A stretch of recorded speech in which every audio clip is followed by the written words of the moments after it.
প্রকৃতির এই যে দৃশ্যগুলো অনেক সুন্দর না দেখতে? জি ভাই অবশ্যই।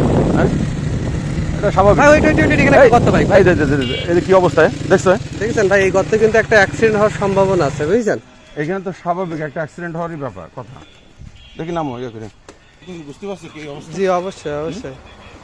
এখানে এই ভাই ভাই দিকে আয় দেখি।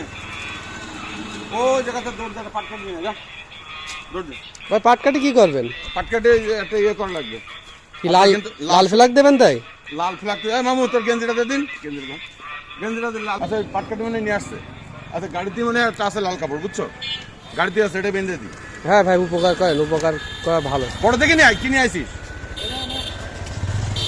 দৌড়ে দে।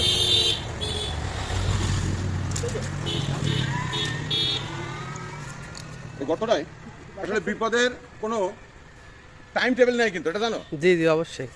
বিপদের কিন্তু কোনো টাইম টেবিল নাই। এই যে এটা দিয়ে দিলাম। খুবই ভয়ঙ্কর একটা গর্ত কিন্তু ভাই, অ্যাক্সিডেন্ট হবে যে কোনো সময়, হ্যাঁ যে কোনো মুহূর্তে অ্যাক্সিডেন্ট হওয়ার সম্ভাবনা আছে এখানে। আছে না? জি জি তাহলে এই জিনিসটা এখানে দিয়ে দিলাম। খুব ভালো কাজ করেছেন ভাই, আপনি তো সমাজ কল্যাণ কাজে অনেক সেনসিটিভ। না চেষ্টা করি আর কি। দর্শক দেখুন মিলন ভাই সমাজ কল্যাণ কাজে সব সময় এক ধাপ এগিয়ে থাকে। একটা কাজের উদ্দেশ্যে একটা জায়গায় যাচ্ছিল, এখান থেকে তার কিছু সময় ব্যয় করে মানুষের উপকারের জন্য একটা লাল ফ্ল্যাগ পুঁতে দিয়েছে। এটা কয়জন করে বর্তমান সমাজে? ধন্যবাদ সকলকে।